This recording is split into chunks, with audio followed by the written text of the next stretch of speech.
जय श्री राम। आप सभी लोगों को राधे राधे।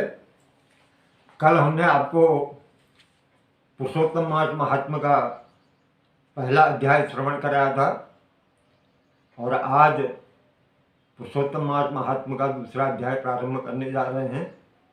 दूसरा अध्याय आपको श्रवण करा रहे हैं।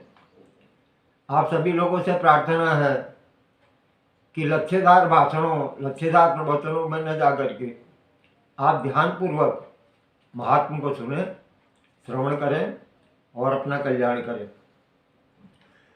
सूत जी महाराज 88,000 ऋषि गुणों को बता रहे हैं कि हे मुनिवरों, मैं जब हस्तिनापुर गया था, वहाँ महाराज परीक्षित, सम्राट परीक्षित को सुखदेव महामुनि जो हैं वो श्रीमद् भागवत की कथा श्रवण करा रहे थे और इस प्रकार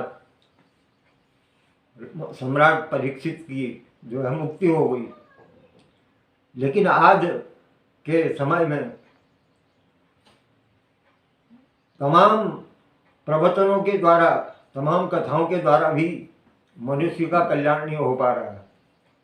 इसका कारण क्या है? न तो राजा परीक्षित की तरह कोई श्रोता है और न ही सुखदेव मुनि की तरह कोई प्रवक्ता है।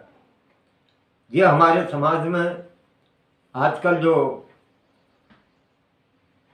बाढ़ आई हुई है प्रवचनों की, तो ये सब जो है, इन सब से बाहर निकलिए, बाहर आइए और अपने को, स्वयं को सुधारने का प्रयास कीजिए, स्वयं को सनातन को ले जाने का प्रयास कीजिए और अपने बच्चों को का भविष्य सुधारिए। अपने बच्चों को सनातन की तरफ ले जाने का प्रयत्न कीजिए। वो ज़्यादा अच्छा रहेगा। हम सुधरेंगे, हमारा परिवार सुधरेगा, हमारा समाज सुधरेगा, हमारा देश सुधरेगा। तो सूत जी महाराज कह रहे हैं कि हे मुनिमरो, एक बार भगवान चतुर्भुजधारी, भगवान पुरुषोत्तम के पास, भगवान श्री कृष्ण के पास नारद जी गए। वीणा बजाते हुए, नारायण नारायण कहते हुए उनको प्रणाम किया। प्रणाम करने के बाद हाथ जोड़कर प्रार्थना करने लगे कि हे प्रभु, आप मुझे ऐसी कथा सुनाइए, मुझे ऐसा श्रवण कराइए जिससे उत्तम लोक की प्राप्ति हो और मनुष्य का परम कल्याण हो। तो भगवान हंसते हुए नारद जी के वचनों का प्रत्युत्तर देते हुए कहते हैं कि हे नारद जी, मैं आपको पुरुषोत्तम मास महात्म की कथा मैं आपको सुनाऊंगा, जिसको श्रवण करके जो है समस्त जीवों का, समस्त पृथ्वीवासियों का कल्याण होगा। अब नारद जी प्रश्न करते हैं कि हे प्रभु, ये बताइए, मैंने तो 12 महीनों का महात्म्य सुना है, 12 मासों का, एक वर्ष में 12 मास हुए, तो 12 मासों का मैंने महात्म्य सुना है। लेकिन ये पुरुषोत्तम मास, अधिक मास, कौन सा मास है, ये क्या है?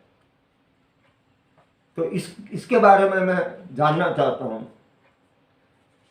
भगवान कहते हैं कि हे नारद, इसके बारे में मैं तुमको विस्तार पूर्वक बताऊंगा और ऐसी कथा मैं आपको सुनाऊंगा, तुमको सुनाऊंगा, जिसके श्रवण करने से, जिसके पाठ करने से रोग, शोक, दोष आदि से मुक्त होने का मनुष्य प्रयास कर लेगा, मुक्त हो जाएगा मनुष्य और उसके रोग शोक सब दूर होंगे। ये पुरुषोत्तम मास, अधिक महात्म्य जो है, इसकी ये जो दूसरा अध्याय है, ये दूसरा पुष्प श्री पुरुषोत्तम मास, पुरुषोत्तम भगवान को समर्पित। जय श्री राम। राधे राधे।